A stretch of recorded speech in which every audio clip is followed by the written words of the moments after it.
What's going on with you? Well, I'm having sort of a weird week. So I came in on Monday and to the office of the New York Times in San Francisco, and someone said there's a naked man outside the office who's ranting, and I said, "Well, how is Casey?" And,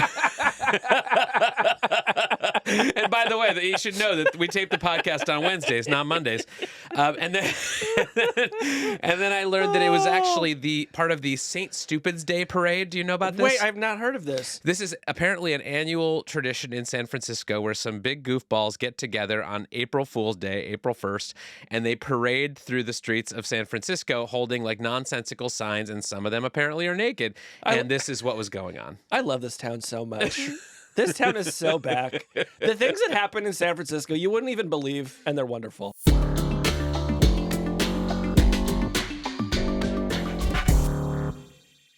This week, how AI is affecting the economy. He actually thinks that AI could, if used well, assist with restoring kind of the middle class of the labor market that has been hollowed out by things like automation and globalization. Then, artist Paul Trillo joins to discuss how he used OpenAI's Sora tool to explore the future of filmmaking. It was like making edits within the clip, so it almost had its own sense of pacing and editing. And finally, a cyber sneak attack that could have brought down the web, but was caught in the nick of time. It's wild. It's like, honestly, the trade craft, the kind of spy craft involved in this is a very sophisticated operation. All right, Casey, this week I want to talk about AI and jobs, because this is a topic that we get asked about all the time by listeners of the show, that I hear about all the time from readers. Is this technology that you guys are always talking about actually going to take people's jobs? Is it going to help people at their jobs? And how long do we have to wait before our jobs, your jobs, get affected by all of this stuff? That's right. And when listeners ask us, we always say, don't worry. If we find out that AI is going to take your job, we will email you individually. And until then, you can relax. We'll have ChatGPT email you. Yes. And so I thought we should sort of break this out into a couple pieces. One of them is sort of about the present. What do we know about how AI is already affecting jobs and companies and their plans to employ or unemploy people in the near future? And then I think we should sort of talk about some of the various theories that are coming out about how and whether generative AI will actually lead to major changes in the job market. All right, let's do it. So this story is by my colleagues Jordan Holman and Gina Smilik, and it's called "Will AI Boost Productivity? Companies Sure Hope So." And it's sort of a survey of what's going on out there in the world at companies like Walmart and Wendy's and Abercrombie and Fitch, which is apparently using AI to write some product descriptions, and sort of trying to take stock of like, well, what effect is all of this cumulatively having on the economy and the job market? Well, and I'm curious about this because there was that story the other week about how Wendy's was thinking about doing surge pricing, and if that was ChatGPT's idea, that could be bad for OpenAI. Yeah, so digging into the data a little bit, so far, it just seems pretty early for any of this to start showing up in official economic statistics. We do see in some of the most recent economic data a bump in productivity, and that data has been a little volatile since COVID, but some economists are starting to wonder if these increases we're seeing might actually stick around.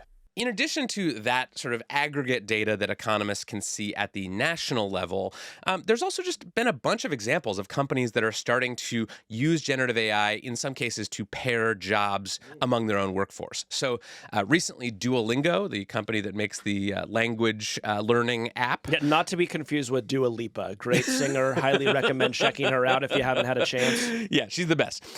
Duolingo recently said that it was cutting about 10% of its contractors, not laying off any full-time employees, but basically just paring down the number of people it needs to create content. A spokesperson for the company said, "We just no longer need as many people to do the type of work some of these contractors were doing. Part of that could be attributed to AI." UPS recently cut about 12,000 managerial jobs. The CEO mentioned how AI and machine learning could reduce the need for pricing experts, among other jobs, but they've also said they're not replacing workers with AI. And then there was the company Klarna, which is one of the things. Do you know Klarna? I actually do know Klarna. Klarna is one of these buy now, pay later companies. They have said that their AI assistant did the work of 700 customer service agents. I'm always so curious, though, when I hear that. It's like, yeah, I'm sure from Klarna's perspective, it's great, but I would love to hear from the people who actually had to use the AI chatbot. Did you think it was as good as a person? I've used some of these AI chatbots, and I'll say it, I think people are better. Klarna said in their experiment that they actually found that the AI chatbots were Rated just as highly as the human agents. All right. and that they solved their problems faster. So these are the kinds of sort of experiments and tests that we're starting to see play out at various companies.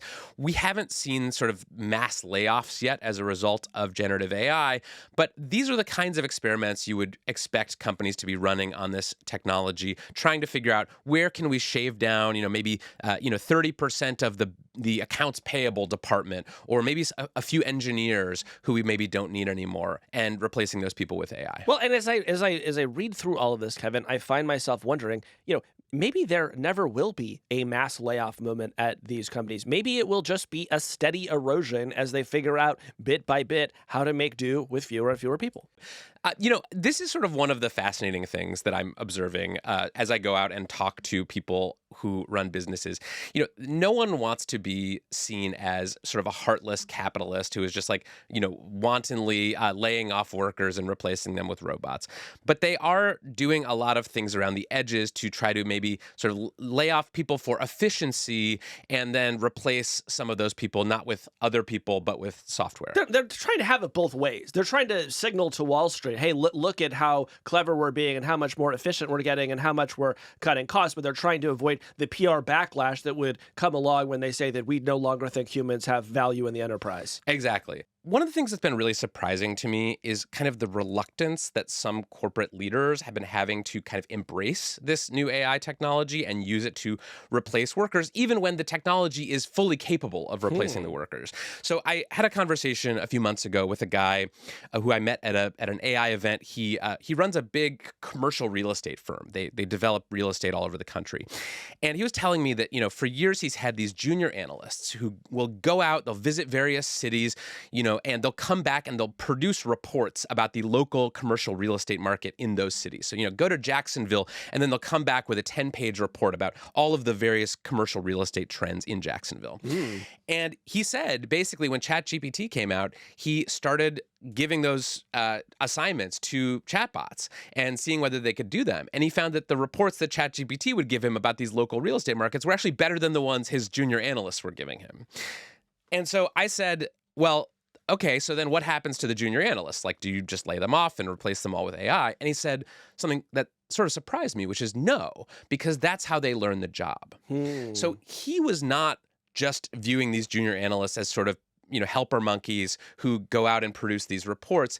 He viewed this process of going to a city, getting on the ground, talking to local businesses, examining the real estate market up close as a part of the training process and how he builds sort of future leaders for his business. He basically was telling me, yes, I could replace those people with AI, but then I'm actually cheating myself in the long run. And I think that's one of the kind of intangible things that is sort of hard to get at when you just look at kind of overall economic data, is there are many reasons that people have jobs at their companies. And there are many types of sort of incentives that are operating at these companies. And so even if it is short-term profitable to replace a bunch of people with AI, there might be other reasons that you don't want to do that. So I think that's part of what's going on here. That makes sense to me, but I would also just note that we are still sort of in this very early phase with generative AI, where if you believe the people working at the big companies making the large language models, they're telling us within a generation or two, these models are going to be exponentially better. And then I wonder if some of that feeling of, I need to keep these people around and train them so they can take on the next job up the ladder, I wonder if that feeling starts to diminish. It's possible. It's also just these things still make mistakes. They're still not totally predictable. They're still pretty weird, frankly. And so you might not want to throw them, into the core of your business right away, at least not without a lot of supervision. So that's kind of where we are now today in the job market with AI. We have lots of companies running lots of experiments, spending lots of money, hiring lots of consultants, trying to figure out how can this stuff make us more productive. We don't see a ton of it in the economic data just yet, but there are signs that people are starting to figure out ways to use this stuff to automate jobs. Absolutely. But Kevin, at the same time, we're starting to see studies that suggest that perhaps the middle class will actually thrive in a world where generative AI is ascendant. And I think that finding surprised us, and we should talk about it. Yeah, so there was an interesting paper that got written up this week by my colleague Steve Lohr at the Times that was based on some work by an economist at MIT named David Autor. David is someone whose work I've been following for a long time. He's one of my favorite economists who looks at AI and the labor market. And last month, he came out with a paper that had what I would consider like a pretty contrarian thesis, which is that he actually thinks that AI could, if used well, assist with restoring kind of the middle class of the labor market that has been hollowed out by things like automation and globalization. Well, wouldn't that be nice? Yeah, so basically his argument, it's not that he's like observing this is already happening. This is just sort of something he thinks will happen, which is that basically you have this economy now where you have kind of like a missing middle. You have like wage workers and people who are lower earning workers. And then you have kind of this expert class of people who make decisions about, medical decisions, legal decisions, corporate management decisions. And that one of the effects that generative AI could have is basically empowering a lot of people at the bottom end of that market, of that labor market, to develop the kinds of expertise and make the kinds of decisions that previously required, highly paid professionals. So one example he cites in this paper is nurse practitioners. That's a relatively new occupational category. There used to be nurses and doctors. And then several decades ago, they started to practition. Exactly. They basically developed this kind of middle tier of medical professionals who were not full doctors. They didn't go to medical school, but they were qualified to do things like write prescriptions and make certain recommendations about your healthcare.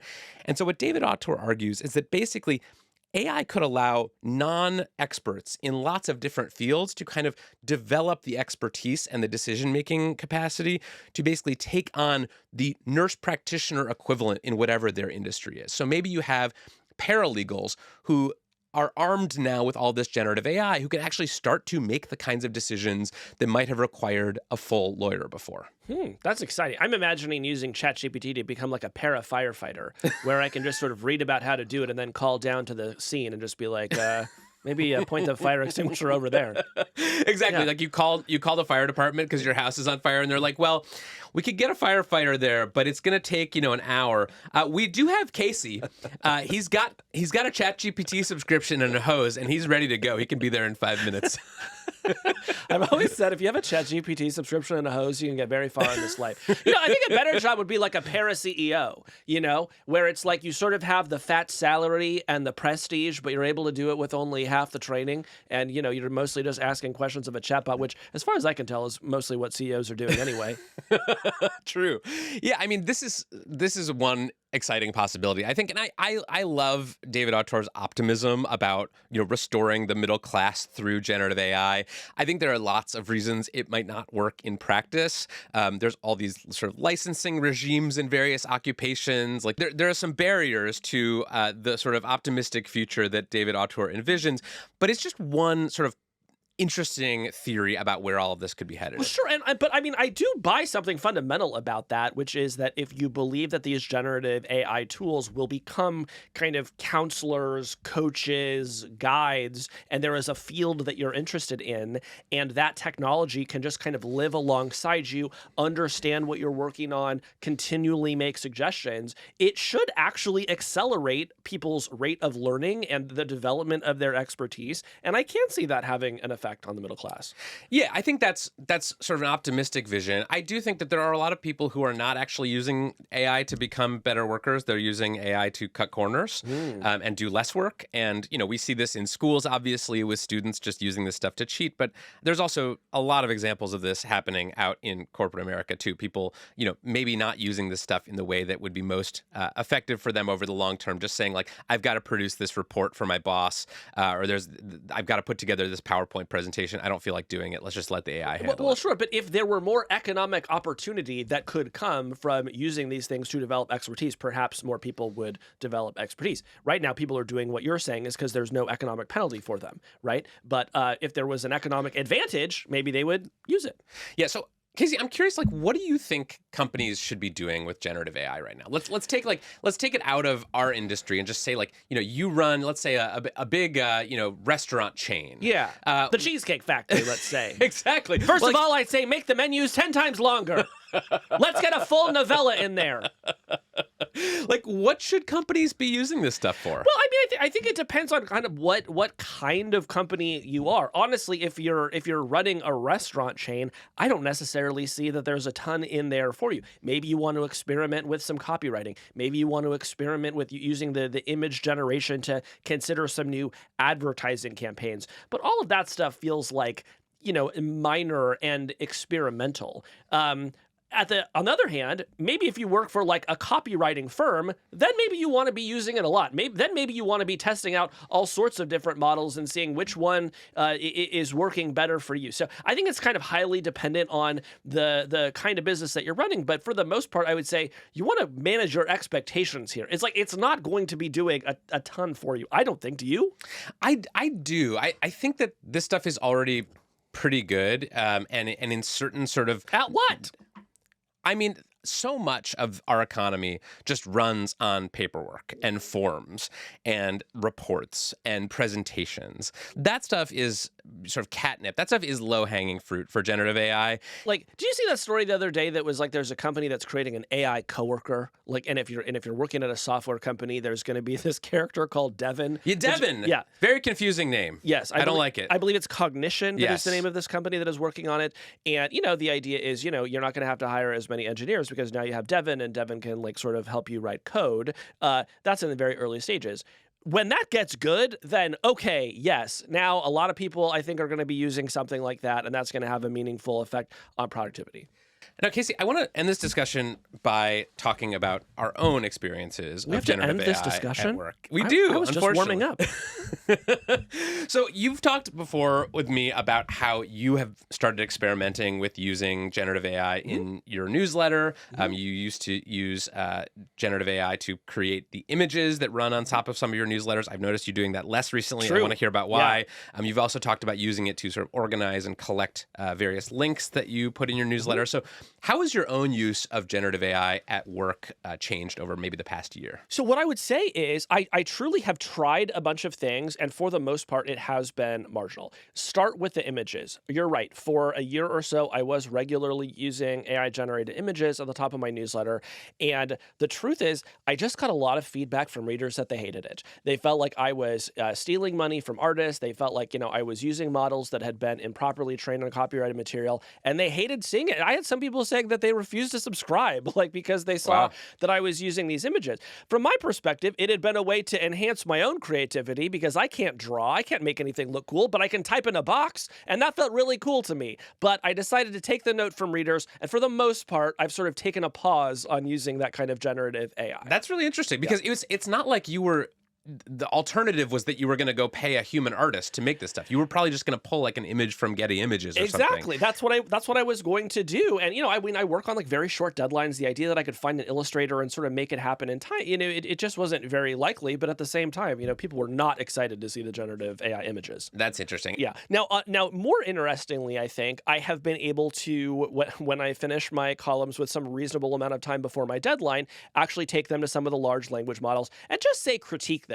And the idea is not necessarily that it's going to make my column 100 times better, but I think all of us writers, if you could get feedback from 5 or 10 people before you publish anything, you might do it. And because these things can analyze your work instantly, there's sort of no penalty for doing it. I wouldn't say I've changed my writing a lot in response to what I've heard, but yes, it does catch grammatical errors. It does catch typos. And increasingly, it's been able to identify the tone of how I'm writing about something. And it's sort of asking me, did you mean it to sound this way?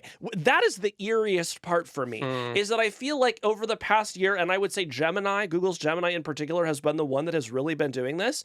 It feels like it can get at the subtext of what I'm writing better than other things in the past. So that has been interesting, and I do think I will keep doing it because, you know, when you're a writer, that kind of feedback is a gift. Can you use generative AI at the New York Times? So yeah, the New York Times has some rules about using generative AI and how we're allowed and not allowed to use it. You know, I'm not using it for journalism. I do not write my columns with generative AI, and I frankly wouldn't do that even if I were allowed to, because I just think that that would be boring. I enjoy writing. It's not like I'm not eager to turn that part of my job over to generative AI. I have basically found that it is the best research assistant I've ever had.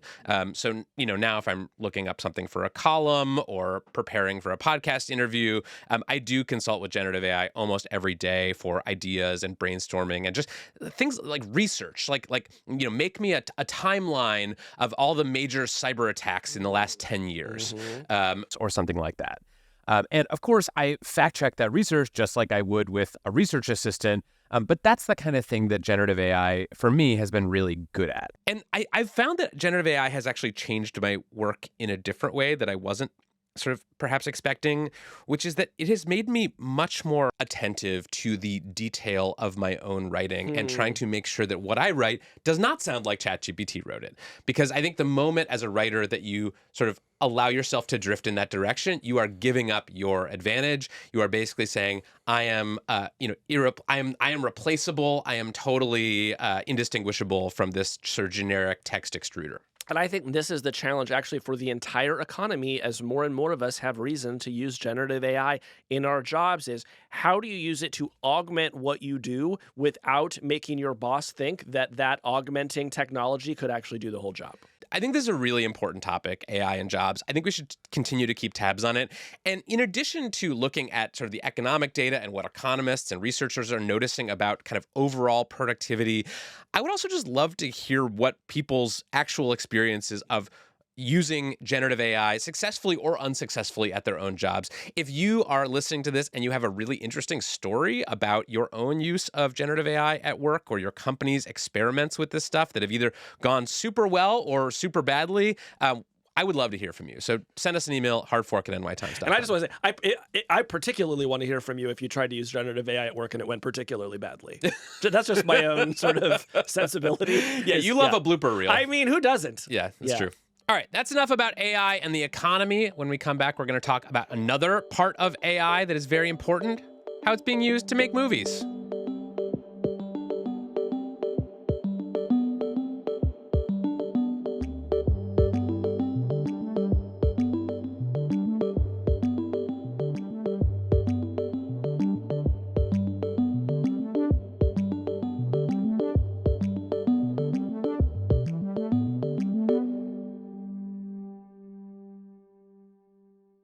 Well, Casey, that was a very sober and rational discussion about AI and the labor market, and now I want to get a little weird. Let's please get a little weird. So we've been talking for weeks about this new OpenAI video generation tool called Sora. This is something that was demoed. Sam Altman was sort of fielding requests on X for people tell me whatever prompt you want to type into Sora, and I'll see what comes out of it.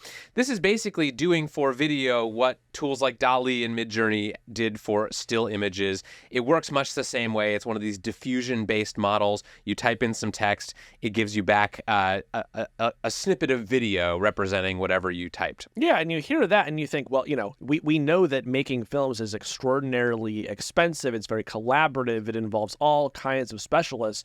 And the idea that we might soon be in a world where people can just type what kind of movie they want to see in a box and get something resembling that feels like a big leap forward. So whenever any new AI tool comes out, my first question is always, well, can I use it? And for this tool, Sora, the answer was absolutely not. That's right. The people who weren't allowed to use this product, they called the Sora losers. So we couldn't actually use this tool ourselves. OpenAI is not making this public yet for various reasons, but they did put out a blog post sort of showcasing the work of a bunch of filmmakers who were given access to the earliest versions of Sora. And so we are going to do the next best thing today, which is we're going to talk to someone who has actually been able to use Sora and play around with it. So today we are talking with Paul Trillo. He is part of this small group of artists and filmmakers who were given access, and he is a multidisciplinary artist and filmmaker who is based in LA. I've seen some of his work before with other AI tools. He's been playing around with this stuff for a while now, and we're going to talk to him today about what he learned, what his experience was like, and what he thinks the implications for Hollywood and some of the filmmakers out there who are nervous about this stuff are. That's right. And one of the things we're going to ask him about is this short film that he made with Sora called The Golden Record, which he made after being inspired by a project that Carl Sagan undertook in the 1970s to create a kind of audio time capsule of humanity and broadcast it out into space in the hopes that aliens would find it and listen to it and decide not to destroy our entire civilization. Which, so far, let's say it's been successful. It worked. The Golden Record worked. Hats off to Carl. So let's bring in Paul. Paul Trillo, welcome to Hardfork. Oh, wow. Thank you so much for having me. This is literally the only podcast I can tolerate these days. So you're like the shock jocks of tech, and it's just we actually were recently voted the most tolerable podcast, which was it was a big honor for us. Yeah, very few people have told us they've punched their speakers after hearing the podcast. Yeah. So Paul, I'm wondering if you could tell us about the emotional experience of using Sora. The first time you typed in some keywords, typed in a prompt into this tool and got back a video. Did you feel anything? I mean, I was shocked. I was floored. I was confused. I was like a little bit unsettled because I was like, damn, this is like doing things that I didn't know it was capable of. Do you remember what the first thing you tried was that you had that reaction with? The first one that really took me out of it was the video it's the first 15 seconds that appears in the OpenAI blog post of this kind of reel I did, where I'm zooming through time and I'm saying, all right, give me this like dynamic, fast-moving time lapse from like volcanic ash going underwater, and then we emerge into like ancient civilizations, and we were zooming through like the 1700s, 1800s, and then into like modern day time, and throwing all this stuff at it, and it gave me something that looked like it was shot on Super 8 film. It was like zooming, it was moving the camera in a way that was never possible with like old film technology, and it was like making edits within the clip, so it almost had its own sense of pacing and editing. And that really made me think, oh, okay, once you kind of throw a lot like the kitchen sink at this thing and you get this really experimental effect, you can start to experiment in ways that we've never experimented with before. And so that really got me excited, was specifically that kind of hallucinatory aspect. Very cool. Can you just walk us through the basic steps of the process of making a film using a tool like Sora? Like, what prompts did you use for this film? Like, how long did it take you to put it all together? Just walk us through the process a little bit. There's a text field. There's a website that you go to, and there's a text field. You prompt like, you're used to prompting with other generative AI tools, and then it gets sort of interpreted through ChatGPT. So it's like, oh, okay, you want this, and then it gives you something like that, and then you can edit the ChatGPT response. But the process of using Sora, I feel like, is akin to trying to tell a story to a toddler with superpowers. What do you mean? It feels a little bit like, like this naive entity with black magic superpowers. I want to just root this conversation in the actual video that you produced with Sora, or one of the videos that you've produced with Sora. I think we should just like watch it together, and we'll kind of describe what we're seeing, and then we're going to ask you some questions about it. Okay. It's very chaotic and kinetic and dynamic, and may cause motion sickness, but that was kind of the Do we have to sign a waiver before watching this video? Yes, please. That was sort of the point, though, was to, because the other video models kind of function on like taking a frame and then guessing what the next frame is going to be, guessing what the next frame is going to be. It creates these very kind of slow motion and sort of like smudgy videos that you kind of see online where it's just like, you know, hair moving and slow kind of camera pushes in and not really what like filmmaking is all the time. And so my kind of test or way to like try to jailbreak Sora was like, I was just going to throw a ton of crazy prompts at it and just see what it gives me and see how it interprets it. The video that we're looking at right now is called The Golden Record. And for people who aren't watching this on video, it's basically showing a vinyl record made of gold that is sort of hurtling through space. Yeah, I'm getting a little dizzy. Oh, and now we got a spaceship. It's the Voyager 2, supposedly, according to Sora. So yeah, the kind of test here was to see how dynamic can I make these camera moves, how cinematic can I create an aesthetic that feels maybe different than what I had been seeing. Mm-hmm. So that's a clip about a minute long. This is not a full feature film, but you did make this, you know, almost entirely with Sora. What was the idea there? Sure. Yeah, so I had been fascinated by this project kind of spearheaded by Carl Sagan and NASA like in 1976 and 77, where they essentially made like a time capsule of humanity up until that point. They collected sounds from like bubbling mud to like human speech. And then they collected a bunch of songs from around the world, including like Johnny B. Good is on the record.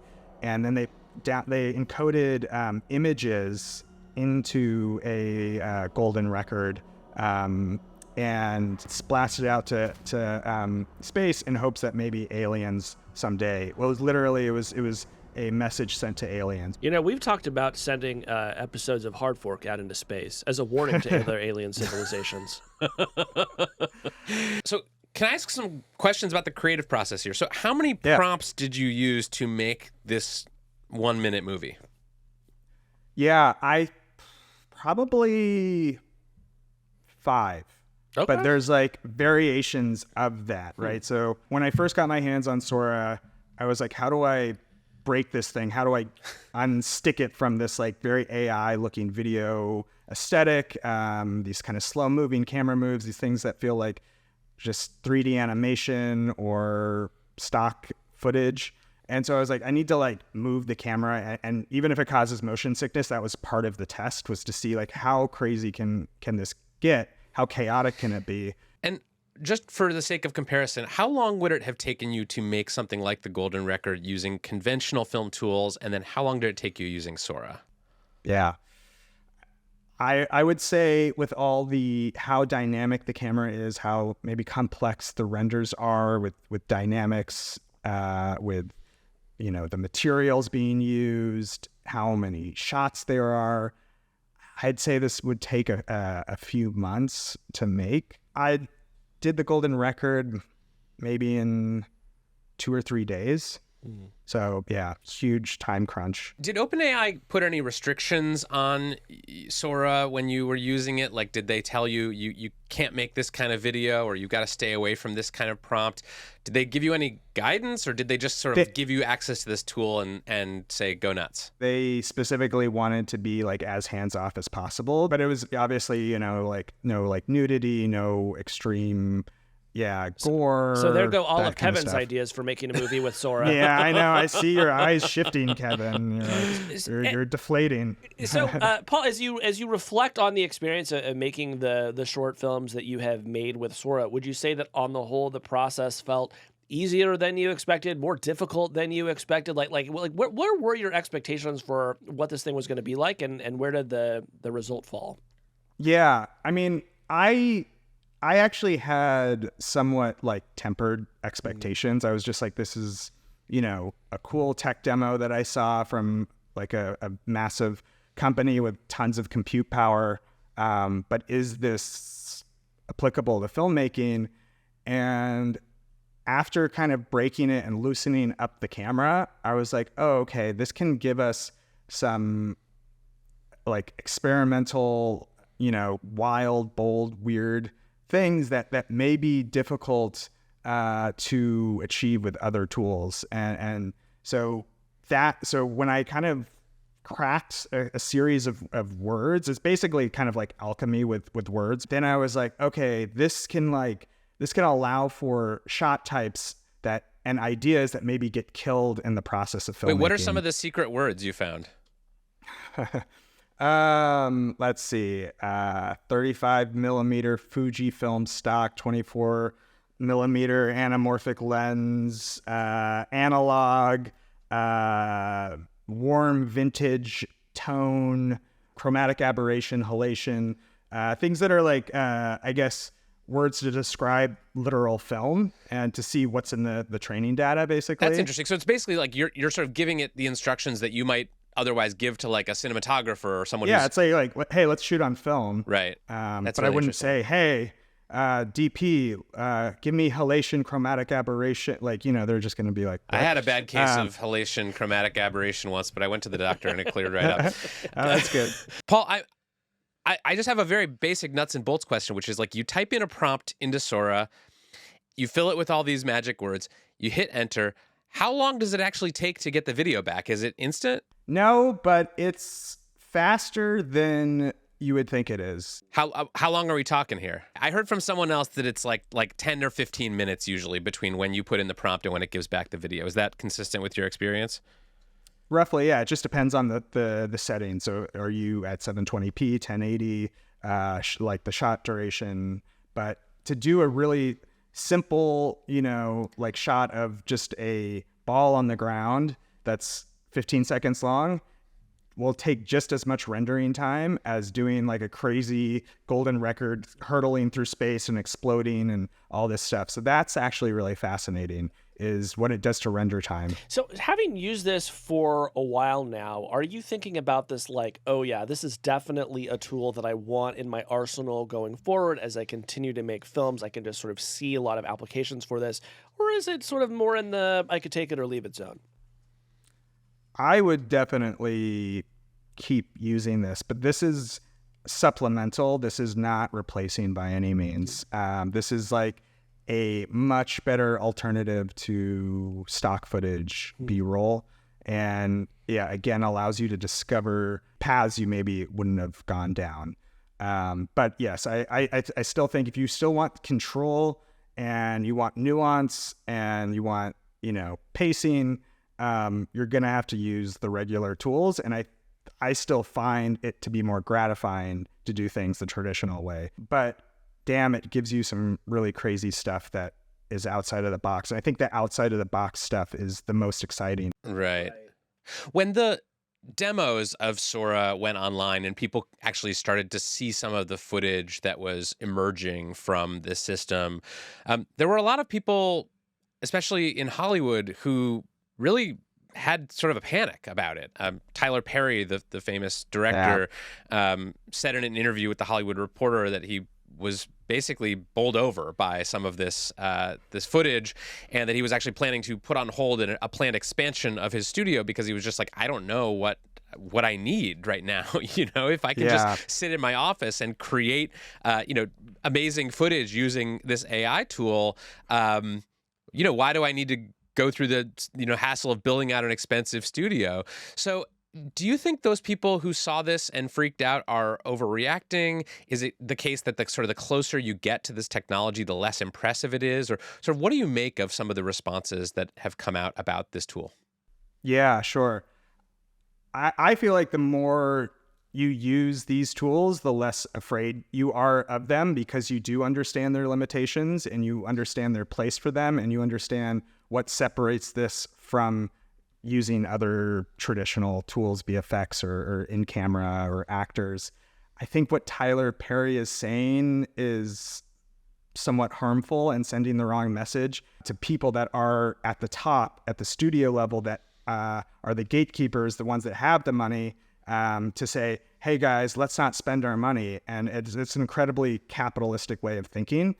So it's not that you think he's wrong necessarily about the potential of the technology to displace labor in filmmaking. It's that, basically this is sort of someone saying the quiet part out loud, like saying we might not want to spend all this think money on humans. I think it's both too. I mean, he hadn't even tested Sora at the time. I don't know if he has it now, but yeah, he hadn't played with the tool. And so I think he had the wrong interpretation of Sora being this kind of replacing everything.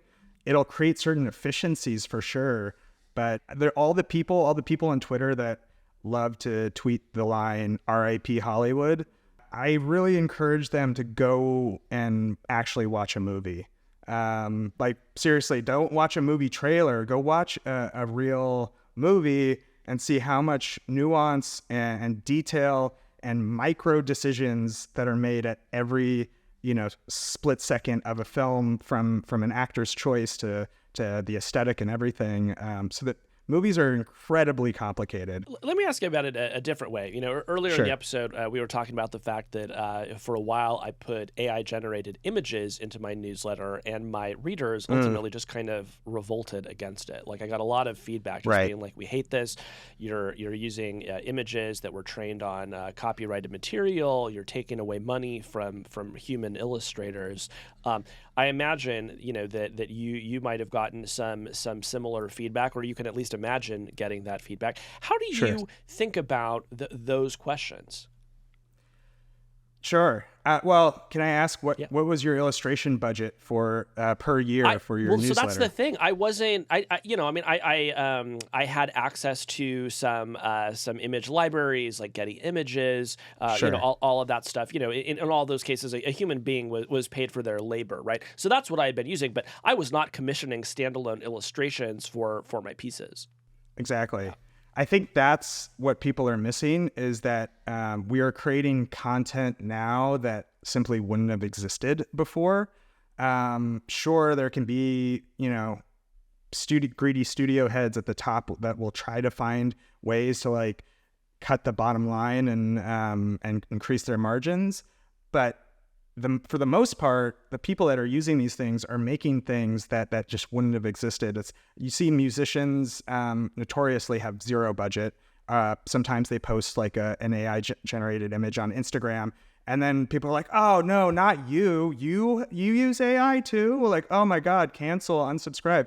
And it's just like, but they wouldn't have posted anything that day if they didn't have the AI image. So it's kind of like it's like opening up a new channel. And I mean, yes, there's like sensitivity around and black box of what's being trained on, but the reality is we can't like close Pandora's box. So technology is relentless, and we have to just kind of adapt to using these things. The way I feel like the narrative needs to be kind of steered is that 99% of scripts in Hollywood get rejected.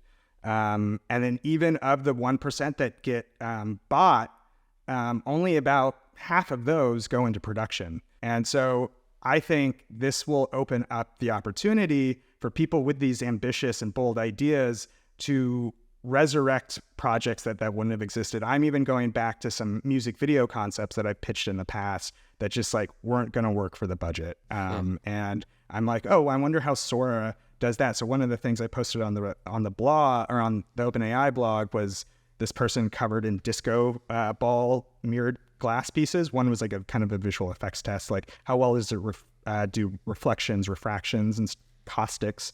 And because I wanted to do this music video years ago with like people covered in disco ball pieces, but it was just like VFX wise, it was way too expensive, and we didn't really know how to do it. Makeup costume wise, it was like not going to look good, or it was going to take too much time. And so we just didn't do the idea. And so then I did all these disco ball people, and it handled it really well. And it was like that was actually somewhat satisfying. So Sora did something that you had tried doing a more conventional way without AI, and actually did pretty well. Yes. Wow. Yes, it did. It did very well. Some of the first tests I did was some of these things that are difficult to do. Simulations of fabric or water, fire, gold, and disco ball people. Yeah. So that was a shocking moment. But yeah, this resurrection of ideas, I think, is important, because people don't really realize how much dies in the creative process. Yeah. Right. I have seen some backlash pointed at you and other filmmakers who have been experimenting with these tools, basically accusing OpenAI of artist washing, of basically using artists to sort of test out these tools to show all the cool and creative uses for them, while actually sort of negotiating behind the scenes to replace a bunch of labor, or to use these tools that many artists feel have been sort of trained on their work or work of their colleagues without permission. So I wonder if you could just speak to that, this idea of OpenAI sort of using artists and filmmakers to try to convince a skeptical public that all this stuff is just going to be good and it's going to enhance creativity and that it's not going to replace anyone's job, while actually having a very different strategy behind the scenes. I mean, I think that is a very fascinating point, and it's something I kind of grapple with all the time, because I still love to do the traditional way, and I still love to employ people, but then the other side of me is like playing with all this new tech, and I'm like, am I just some sort of pawn in this like great master plan of AGI? But it's like, what is the opposite of this? Is you don't want artists involved in the research process. I feel like including artists, if you're developing things that is visual technology, including artists in the process is critical, because otherwise you're just kind of in this bubble, and you don't really understand like what the purpose is of your research. One question that comes to mind for me, Paul, is what are you working on next with this thing? Can you give us a preview of what else you think you can do with Sora? Yeah, I mean, so I will say everything has to be kind of run through OpenAI in order to make it to the public. They are being very kind of selective with what they show. They don't want to kind of inundate people. They're being careful with how much is released. But my brain has been spiraling. I've been working on a short film. I'm working on a music video. I don't know if that's like breaking news or not. No, that's breaking news. That's breaking news. Yeah. So that will, I can't say who or when or what, but so let's just say Beyonce does have a new record out and a lot of people are listening to it. Potentially, Yeah. yes. Yeah. That, and then this Golden Record project potentially is bigger, but I'm still exploring other routes, and I don't see Sora as this, I'm only going to focus on this tool to get everything out of my head. It's a supplemental thing. But it's been very liberating, I'll say that. All right, Paul, we got to run. All right. Thank you so much. Really great to talk to Kevin you. and Casey. Paul. Yeah, appreciate it. This you guys is are great. awesome. All right. This is great. Take care. Very Take care. interesting. Thanks a lot. All right. Sure. Awesome. Send us All your right. Sora login. Thanks. Okay. When we come back, grab a bagel and some salmon. We've got a caper.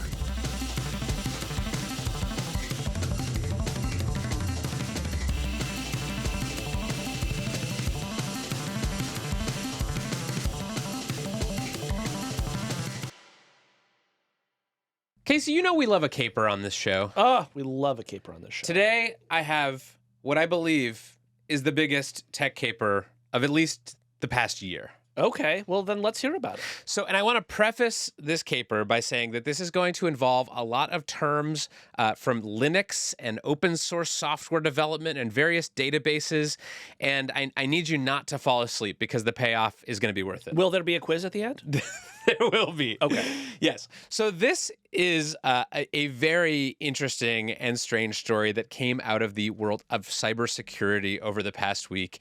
It involves a 38-year-old software engineer named Andres Freund. Mm-hmm. Freund of the pod. Yeah, Freund of the pod. He lives in San Francisco. He works at Microsoft, and he stumbled into what may be the biggest attempted cyber attack in history. Which it's crazy that sort of just one person could stumble into something as big as this is. Yeah, so I've been totally obsessed with this story. Basically, I think we should just explain off the bat that the internet is a very sort of rickety contraption. I think most people don't understand this unless you talk to people who are engineers or work in cybersecurity or sort of develop the kind of building blocks on which the entire internet rests. It's weirdly precarious that it works, and honestly somewhat miraculous, right? Because in part, so much of the internet, the technology we rely on, depends on these tiny little open source projects that might be maintained by, for example, one person. Yes, so there's this famous XKCD comic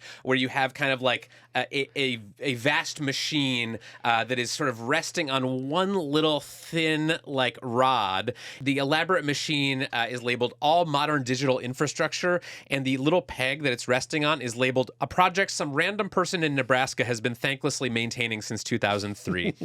And this story is the literal instantiation of that cartoon, because this is a story about the tiny peg. Yes, this is the tiny peg that is holding up the giant machine called the internet, and how one guy, Andreas Freund, discovered basically by accident a plot to kind of mess with the entire internet as we know it. All right, so how did he stumble across his plot, Kevin? So he works at Microsoft. He develops this piece of open source database software called Postgres. The details aren't important, but this is sort of a big database. Lots of companies use it. It's open source. Andres is one of the people who maintains this database. As part of his work, he does a bunch of tests to make sure that various pieces of this software are running correctly. A few weeks ago, he's doing some tests and he starts noticing some weird error messages. And at the time, he's flying back from Germany. He was visiting his parents. He's German. And he's sort of jet lagged. He thinks, okay, maybe this is not important. I'm just going to kind of like ignore these error messages. Then he gets home to San Francisco. He starts running some more tests, and he starts noticing some weird, some other weird errors. Some anomalies. Some anomalies, yes. He notices, for example, that this process called SSH, it's running sort of slower than possible by a little bit. It's using more processing power than it usually would. It's causing some memory errors that usually aren't there. Now, Kevin, when you say it's slowed down, is it slowing down by like 30 seconds? No. So these delays, they are tiny. It's like measured in milliseconds. But, Andres is a very detail-oriented guy. He's been working on this particular piece of software for a long time, and he kind of knows what it's all supposed to look like. And so he starts noticing like a little lag there, a little more CPU usage here. Something is going wrong. His spidey sense starts to tinkle. Exactly. So he basically starts digging in and investigating, and he traces the issue to this set of data compression tools called XZUtils. I wondered if it might be an XZUtils error. Yes.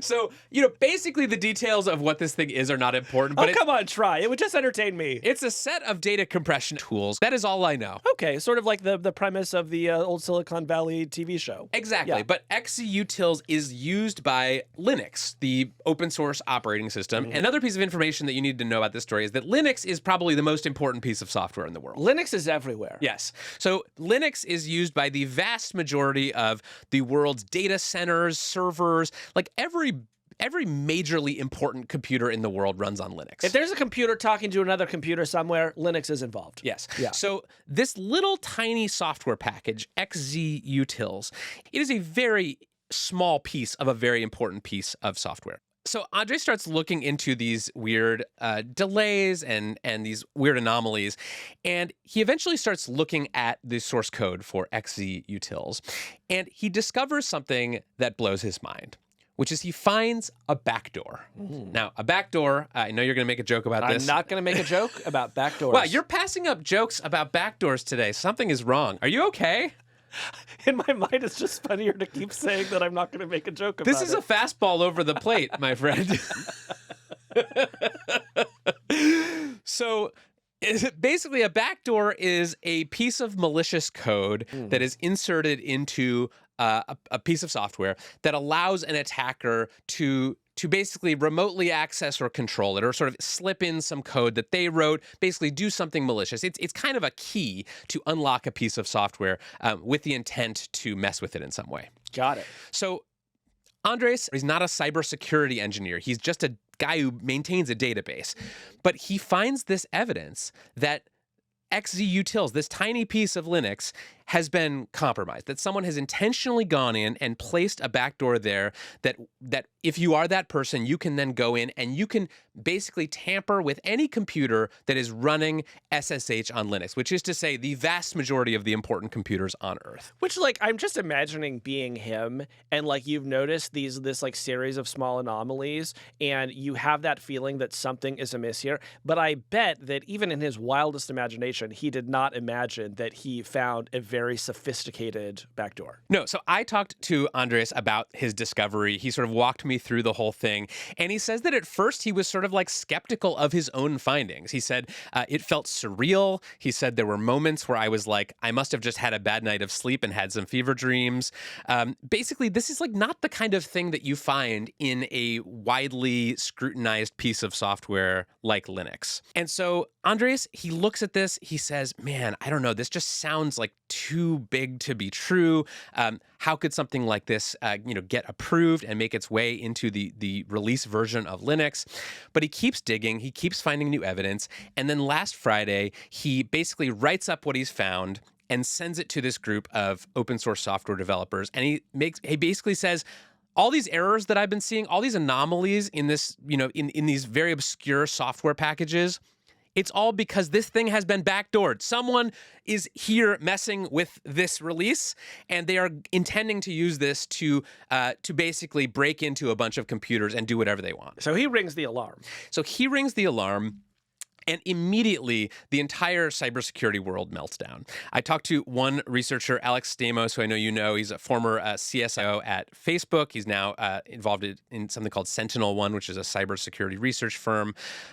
He told me this could have been the most widespread and effective backdoor ever planted in any software product. Wow. And basically, what people I talked to said is, look, if you have this backdoor, if you have this master key that lets you get into any Linux computer that is running SSH, this very ubiquitous software package, you essentially have a way to get into hundreds of millions of computers around the world. Once you're in there, you can steal private information, you can intercept encrypted traffic, you can plant malware, you can cause major disruptions to like big pieces of infrastructure, and critically, you can do all of this without being caught.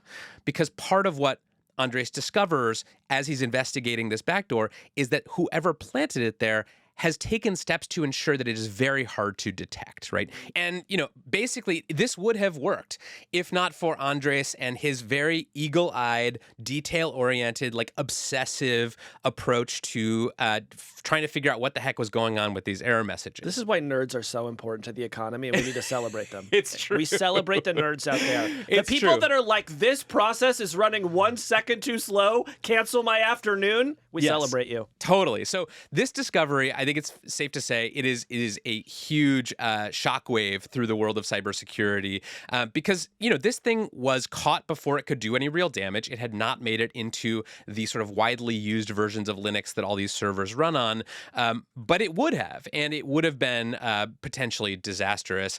Now that Andres has kind of become this like nerd hero, all kinds of people are praising him. Satya Nadella, his sort of the chief executive of Microsoft, his boss's boss, praised him for his curiosity and craftsmanship. There was a popular post that went around calling Andres the silverback gorilla of nerds, and people are basically comparing him to the little peg in the comic that all of modern capitalism rests on. Okay, let's get to who did this, Kevin, because that's what everybody wants to know, right? Who's responsible for this backdoor? So Who's this backdoor bandit? So here's what we know so far.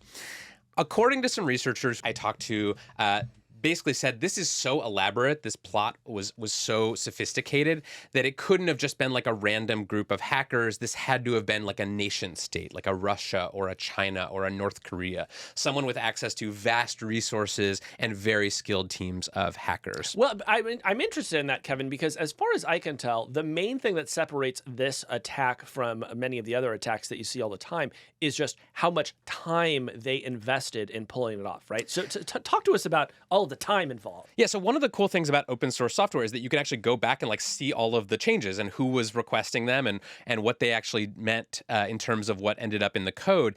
And so researchers have been going back and sort of trying to forensically look at all of the evidence, trying to kind of see how this happened. And they found a really interesting story buried in some of the details of this software.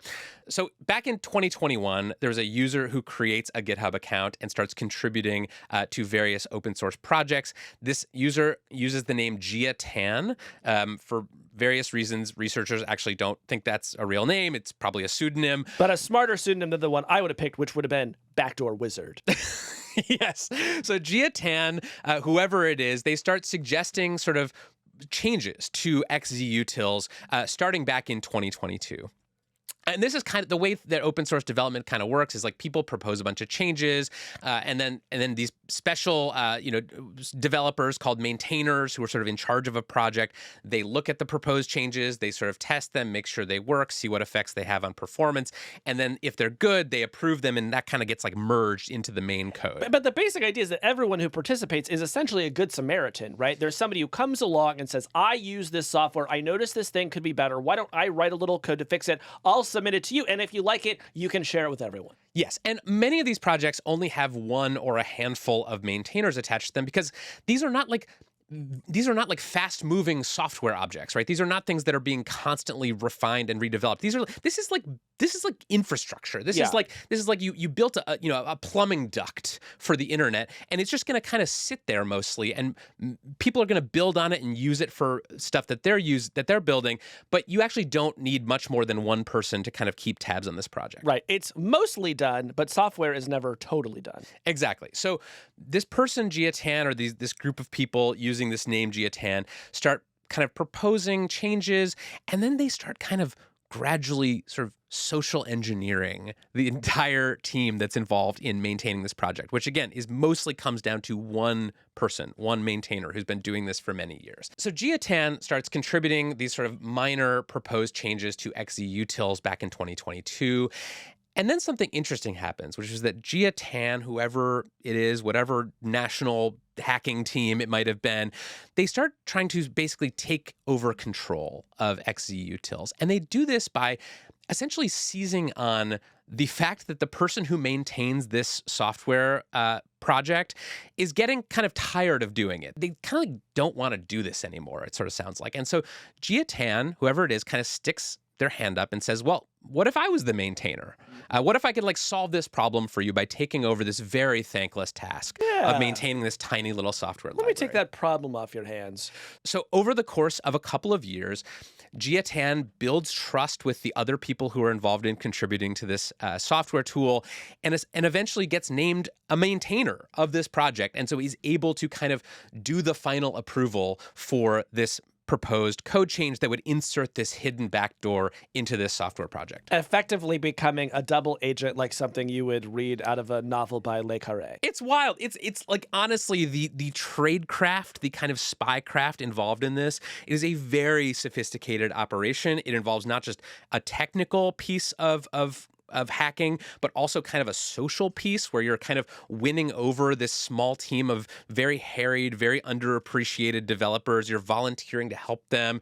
You're kind of establishing your credibility in this very tiny community. And eventually you're using that credibility to install a backdoor that will let whoever it is have access to hundreds of millions of computers and do whatever they want with them. It is a wild story. It is. And now I know that we don't know truly anything about the real identity of Jiatan, but I'll tell you, I like thinking of Jiatan as a deadly woman assassin. It's like, you remember Carmen Sandiego? Back in the day, the old computer games, this sort of international criminal and you're very elusive. Jiatan is the new Carmen Sandiego. That's true. You know? And I think we should devote many episodes of this podcast to trying to track down Jiatan. At the end of every episode, we're going to say, where in the world is Jiatan? And we're going to keep saying it until we find out. And my favorite part of that show was the Do It Rockapella. Do you remember that? Yes, it was one of the only a cappella theme songs we ever had for a show, and it was so successful that they should bring that back. That's true. I think there are a lot of things to say about this story.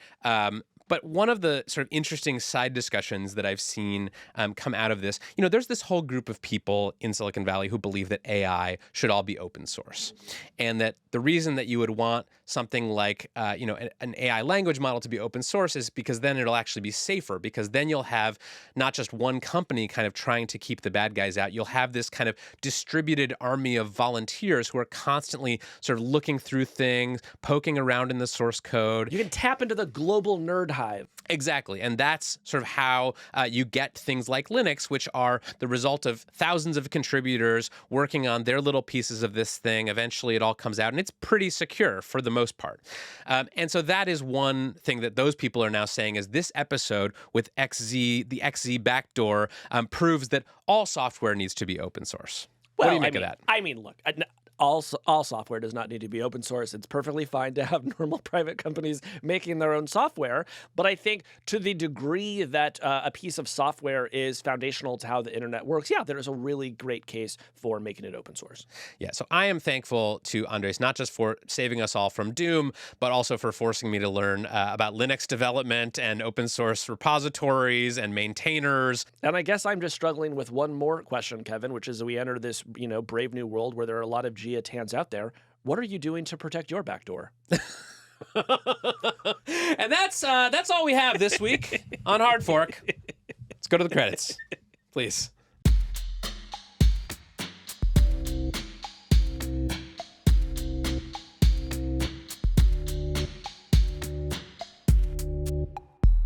Last thing before we go, we continue to be really interested in how young people are using technology. And we've been hearing stories about Snapchat causing drama in middle schools and high schools, and we want to hear about it. Has Snapchat roiled your school or your kids' school in some way? What was the Snapchat incident where you live? Let us know. Email us at hardfork@nytimes.com.